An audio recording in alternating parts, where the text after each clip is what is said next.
कृष्ण, तुम्हें तो ज्ञात ही होगा ना कि हंस और दिम्बक क्या कर रहे होंगे उन युवा ऋषियों के साथ। विवाह करवा रहे हैं वो उन सब ऋषियों का,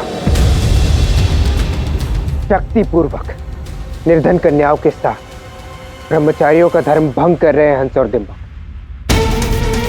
क्या कन्याओं के माता पिता को ये उचित लग रहा है? नहीं, कदापि नहीं।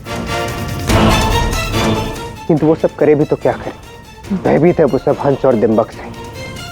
और वहां उस दुष्ट हंस को लग रहा है कि निर्धन कन्याओं को ज्ञानी पंडितों से विवाह करा के वो उनका भविष्य सुधार रहा है और कुछ भी अनुचित नहीं कर रहा है। कृष्ण, ये तो अनुचित है, तो बलपूर्वक ऐसा कर रहे हैं।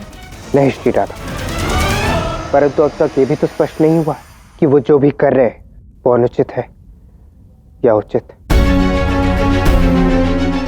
कृष्ण, क्या सोच रहे हो?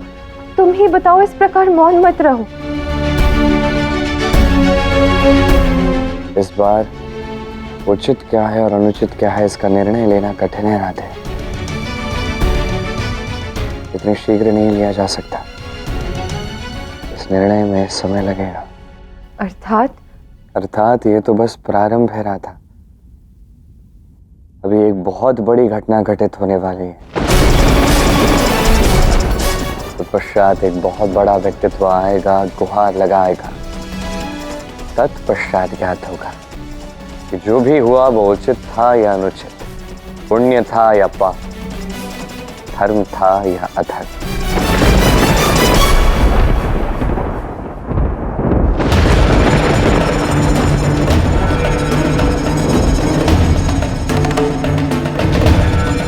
देखा, कर दिया ना मैंने, कितने जोड़ों का कल्याण। भ्राता, जो आप ये सब कर रहे हो, क्या वो उचित है? उचित और अनुचित का कोई परिभाषा नहीं, सब सोच का खेल है। किसी के लिए सूर्य का उगना उचित है क्योंकि वो प्रकाश देता है, और रात्रिचर के लिए सूर्योदय अनुचित है क्योंकि उन्हें उससे भय है।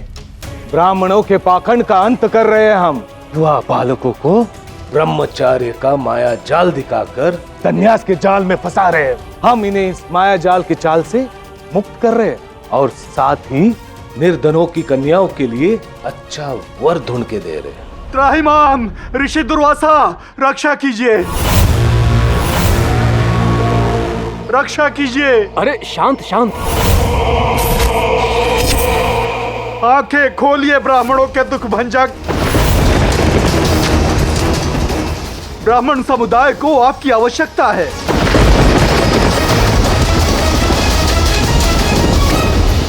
किसने मेरा तप भंग किया? बोलो, किसे श्राप दूं? हमें आपका श्राप स्वीकार है, पर ब्राह्मणों का उद्धार कीजिए। उद्धार? ऐसा क्या संकट आ गया ब्राह्मणों पर? पर यदि ऋषि मुनियों के शिष्य बचे ही नहीं तो साधुओं की संख्या गिनती में ही रह जाएगी भ्राताश्री। यही तो चाहिए मुझे डिम्बाक। ये मत भूलो कि हम असुर हैं और इन साधुओं पे हमारा नियंत्रण होना चाहिए। जब तक ये ब्राह्मण यज्ञ पूजा करते रहेंगे तब तक ये भगवान इनसे प्रसन्न रहेंगे। इन सब ब्राह्मणों का पूजा पाठ बंद करवा देंगे। देवता को प्रसन्न करने के लिए सिर्फ असुर बचने वाले, फिर देवताओं का आशीर्वाद केवल असुरों पे होगा, जैसे कि हमारे शिष्य पे महादेव का वर है। असुर राज के उत्थान का समय आ रहा है दिम्बक।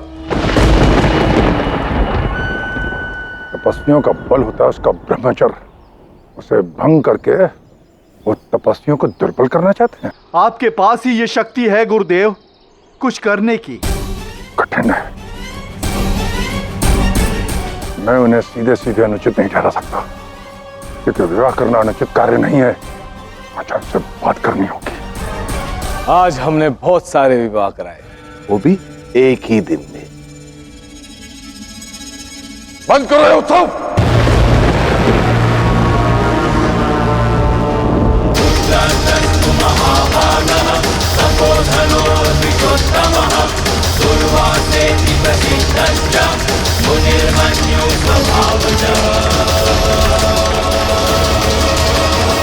ऋषि दुर्वासा, पहुंचे हुए साधु है आप।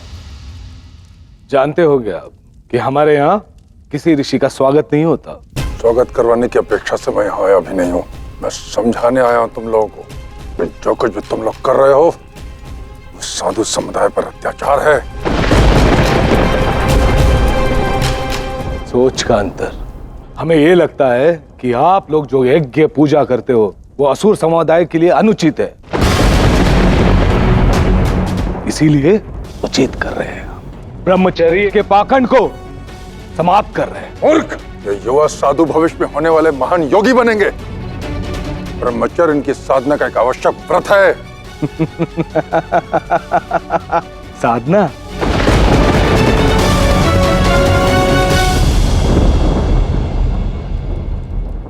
अच्छा, आप किसकी आराधना करते हो?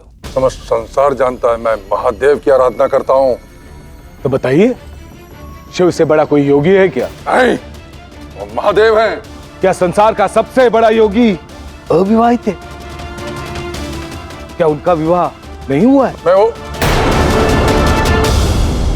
सत्य मुख से निकलने से रुकता नहीं। अब सब क्यों अटक रहे हैं? क्योंकि जानते हो दुर्वासा, जो तुमने कहा वो असत्य है। मूर्ख! तू ये कहना चाहता है कि मेरी आराधना असत्य है? तूने स्वयं दुर्वासा के श्राप का सागीदार बनाया है।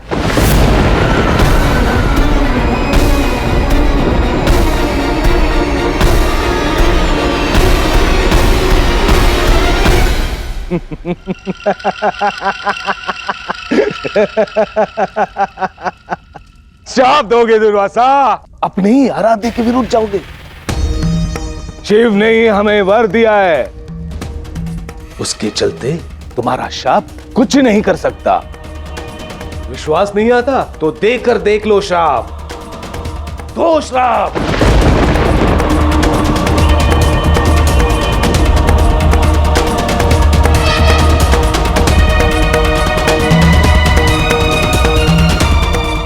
असंभव, ऐसा कभी नहीं हुआ।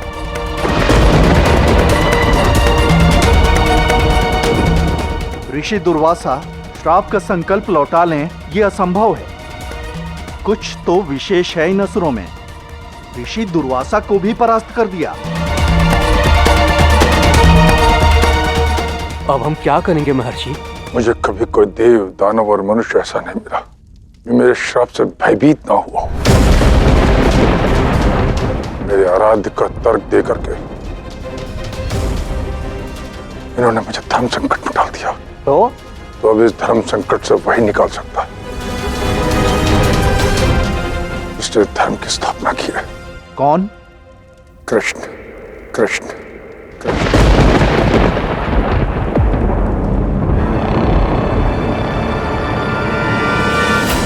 अभी ये कृष्ण कौन है? द्वारका का राजा जिसने कंस और शिशुपाल का वध किया था। दुर्वासा कृष्ण की सहायता लेगा? अब मूर्ख है। कृष्ण क्या सहायता करेगा इनकी? ये द्वारका जा रहे हैं, हम द्वारका में ही धर्म संकट को जन्म देंगे।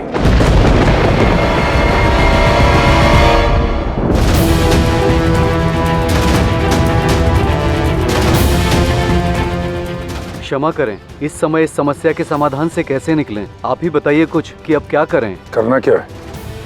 कृष्ण और बलराम को संदेश भेजो, कहो कि मैंने उनका आह्वान किया है। क्या कृष्ण द्वारका छोड़कर आएंगे? हम ऋषि दुर्वासा हैं, यदि वो नहीं आया तो इसका परिणाम उसे भुगतना होगा। जाओ जाके संदेश भिजवाओ।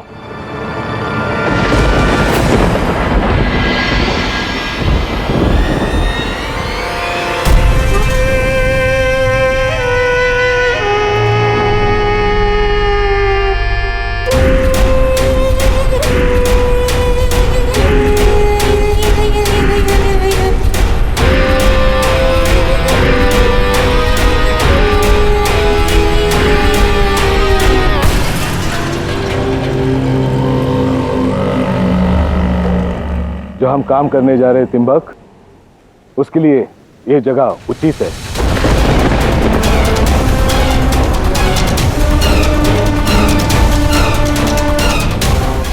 यहाँ बहुत से युवक हैं जो अविवाहित हैं, उन सब का विवाह करवा देंगे हम। इस द्वारका को मैं बदल दूंगा। और जिस दिन मुझे कृष्ण मिल जाएगा, लगे हाथ उसका भी विवाह करवा दूंगा। जानता हूं बहुत रानियां हैं उसके पास,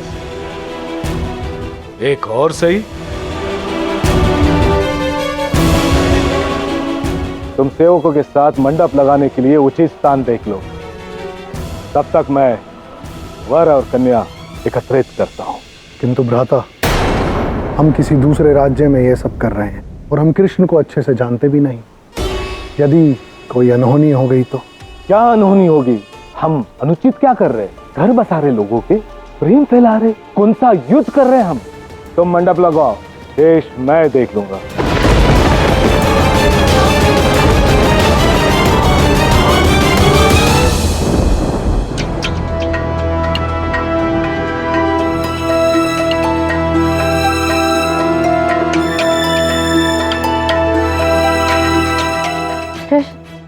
कोई तो बात है कि तुम इस प्रकार मौन बैठे हो।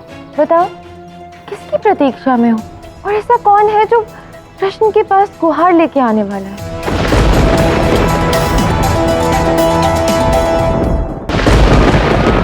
अरे यहाँ क्या हो रहा है? ये कोई अजीब व्यक्ति है जो सबको पकड़ रहा है और बंदी बना रहा है। पर क्यों? पता नहीं, पर कहता है सबको बंधन में बांधूंगा, प्रेम के बंधन में। भागो भागो।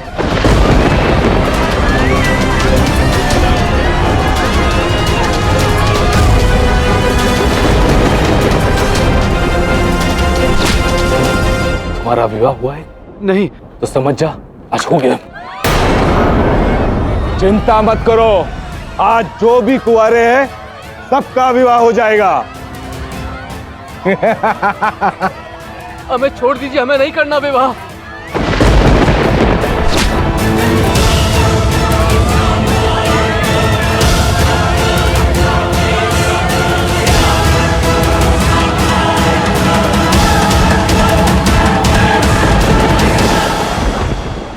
इतने सारे युवाओं को बांधकर कहां लेकर जा रहा है? मुझे तो भय है कि बड़ी अनहोनी होने जा रही है। अब मुझे श्री कृष्ण से जाकर बात करनी ही होगी। द्वारिका में घोर अनर्थ होने जा रहा है। आवश्यक नहीं राधा कि जिस व्यक्ति को गुहार लगानी है वहीं आए। हो सकता है वो अपना कोई प्रतिनिधि बनाकर भेज दे समस्या बताने के लिए। समस्या? द्वारका पर कौन सी समस्या आने वाली है अभी? काकाश्री, द्वारकावासी आपसे मिलना चाहते हैं। लगता है किसी गहन समस्या में।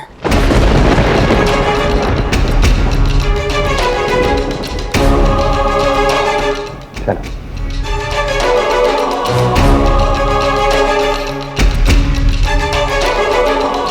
प्रणाम द्वारिकाधीश।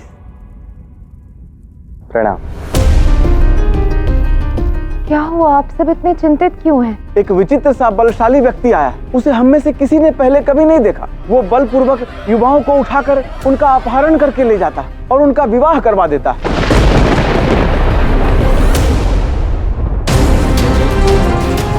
ऐसा तो हंस और दिम्बक कर रहे थे, पर वो यहाँ?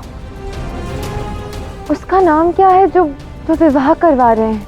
नाम क्या है ये तो हम सब भी नहीं जानते, किंतु वो असुर जैसा प्रतीत होता। हर तरफ चित्कार मचा है। शीघ्र कुछ कीजिए द्वारिकाधीश। कृष्ण, तुम कुछ करो ना। मैंने कहा ना राधा, जब तक उस विशेष व्यक्ति की गुहार नहीं आती मैं कुछ नहीं कर सकता। किंतु क्या तुम्हें नहीं लगता कि तब तक अधिक विलंब हो जाएगा? तो सभी लोग यहाँ पर आके उत्पात मचा रहे हैं। बात ये है कि इस समय को विलंब से ही आना था। श्री कृष्ण कहाँ हैं? प्रणाम द्वारकाधीश। ऋषि दुर्वासा ने आपको अभी के अभी बुलाया है और साथ में बलराम दाऊ को भी। जल्दी चलिए। किंतु दाऊ तो नहीं आ सकते, दाऊ वृंदावन में। उन्हें वहाँ संदेशा मिल जाएगा, पर आप शीघ्र चलिए।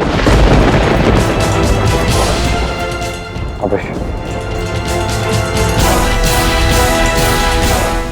कृष्ण, यहाँ की समस्या को छोड़कर तुम ऋषि दुर्वासा से कैसे मिल सकते हो? यही वो विशेष व्यक्ति है जिसके पुकार की मैं प्रतीक्षा कर रहा था। और हमारे द्वारिका की समस्या श्री कृष्ण। अब सभी निश्चिंत रहिए, थोड़ा समय लगेगा इस समस्या का हल करने में कितना अवश्य होगा। ऋषि भाई, आप जाके महर्षि दुर्वासा को संदेश पहुंचा दीजिए कि मैं शीघ्र पहुंच रहा हूं। अवश्य। प्रणाम द्वारिकाधीश।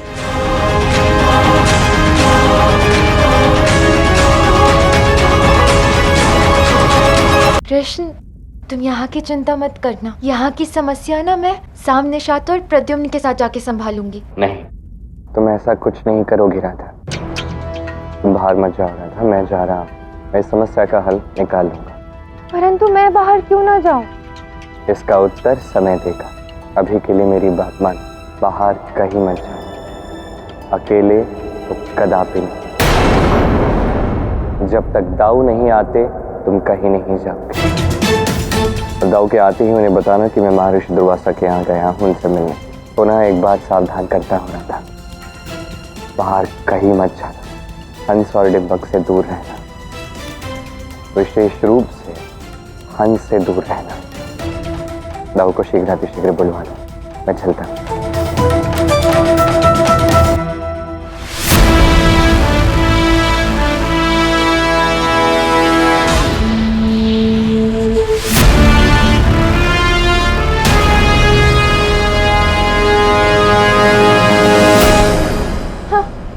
दाऊ को बुला लो। दाऊ को विश्राम ही नहीं करने देता है ये। 2 दिन के लिए तो वृंदावन रुके हैं। अभी इतनी शीघ्र मैं उन्हें वहां से बुला लूंगी तो कितना बुरा लगेगा उन्हें। मैं एक कार्य करती हूँ, मैं सामनेशात और प्रद्युम्न के साथ जाके इस हंस और दिम्बक को देखती हूँ। दूर से ही देख लूंगी। दूर से देखने में क्या जाता है। और वैसे भी ये तीनों योद्धा तो है ही मेरे साथ। ले लल्ला, ये तेरे लिए लड्डू बनाए हैं, तो इन्हें खा ले, तब तक तेरा भोजन सच करती हूँ। आहा, क्या स्वादिष्ट लड्डू हैं। सुगंध देख रही हो? क्या हो गया? तुम सब इतनी उदास क्यों? कृष्ण की याद आ रही है। क्या द्वारका जाना इतना आवश्यक था? लो, अभी कुछ क्षण हुए नहीं उसे गए हुए और तुम सभी को याद भी आने लग गई। अरे, कोई महत्वपूर्ण कार्य होगा तभी गया है, ऐसे ही थोड़ी ना चला जाएगा। और वो गया तो क्या हुआ, मैं तो हूँ यहाँ, है? फिर उदासी कैसी? वही तो, आप चले जाते कृष्ण के स्थान पर द्वारका। अच्छा, सत्य बात तो यह है कि तुम सभी के प्रेम में वो बात है ही नहीं। अन्यथा यहाँ मैं नहीं, कान्हा बैठा होता। हाँ, बढ़िया है। सुनिए, द्वारकाधीश के दाऊ हलदार बलराम यहीं रहते हैं क्या? बलराम मैं ही हूँ मुनिवर। आपको? ऋषि दुर्वासा ने आपको और श्री कृष्ण को शीघ्र ही अपने आश्रम में आने को कहा है। कान्हा वहां पहुंच गए? वो तो मुझे भी ज्ञात नहीं। उचित है, चलिए आइए। बलराम, लल्ला, इतनी शीघ्रता किस बात की? देख, भोजन का समय हो गया है, भोजन करके जाना। हाँ, क्षमा कीजिए मैया, किंतु मैं भोजन करके नहीं जा पाऊंगा। ऋषि दुर्वासा ने बुलवाया है। यदि हम समय पर नहीं पहुंचे तो कदाचित वो क्रोधित भी हो सकते हैं। इसलिए अभी के लिए बस आपका आशीर्वाद दे दीजिए मुझे। आयुष्मान भव। ठीक है लल्ला, परंतु तू शीघ्र लौटना। हाँ, अवश्य मैया। दाऊ, रूठ के मत जाइए, हम तो केवल छेड़ रहे थे आपको। जानता हूँ, मैं भी तुम सभी से बस टिटोली कर रहा था। वास्तविकता तो यह है कि तुम सभी कान्हा से बहुत अधिक प्रेम करती हो। इतना अधिक प्रेम कि ये संसार सदैव तुम सभी के प्रेम को स्मरण करे। तो कहते हैं ना, कभी कभी मुख पर सरस्वती बैठ जाती है। मैंने ऐसे ही तुमसे झूठ मूठ में कहा था, किंतु अब मुझे सत्य में ही जाना पड़ रहा है। क्षमा कर दीजिए दाऊ, मेरे कहने का ये उद्देश्य नहीं था। मैंने ये सोच के नहीं कहा कि आपको द्वारका छोड़कर जाना पड़े। क्षमा मांगने की कोई आवश्यकता नहीं है। आऊँगा मैं, जब भी समय मिलेगा, जैसे ही सब कुछ ठीक हो जाएगा। अपने वृंदावन क्यों नहीं आऊँगा? वैसे भी अपनी मैया को मैं तुम सभी के विश्वास पर ही छोड़कर जा रहा हूँ। ध्यान रखना अपना भी और मेरी मैया का भी। अभी के लिए मुझे आज्ञा दो।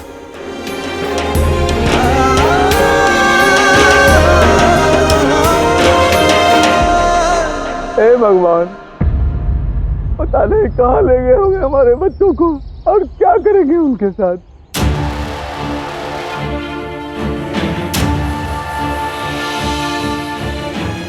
यदि पिताश्री को ज्ञात हो कि हम आपको यहाँ लेकर आए तो वो हम पर अत्यंत ही रुष्ट होंगे। जानती हूँ कृष्ण ने मना किया है, तो मैं तुम्हें ले जाने को ही तो बोल रही हूँ ना। मैं दूर से देख लूंगी और मुझे कुछ नहीं होगा, तुम चिंता मत करो।